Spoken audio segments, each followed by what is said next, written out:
এই সিজনের বেস্ট ইলিশ মাছটা ফাইনালি আমরা নিচ্ছি। বলছে এত ভালো ইলিশ মাছ নাকি এই সিজনে ফার্স্ট টাইম মার্কেটে এসছে। এটা আমার জন্য নিয়ে নেবে থেকে আপনার জন্য স্পেশাল মাছ নিয়ে এসেছি। আপনাদের বলেন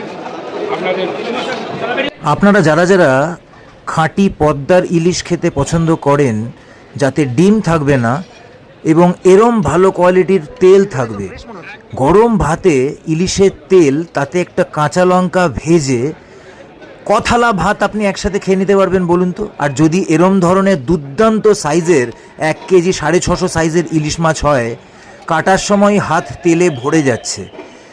কিছুটা ভাজা খাওয়া হবে আর কিছুটা খাওয়া হবে কালো জিরে বেগুন তেল দিয়ে। এরম ইলিশ আপনারা যদি খেয়ে থাকেন, যারা জেলে থাকে তাদের বাড়ি এত বড় সাইজের ইলিশ মাছ আপনারা কত টাকা করে কেজি পেয়েছেন জানান।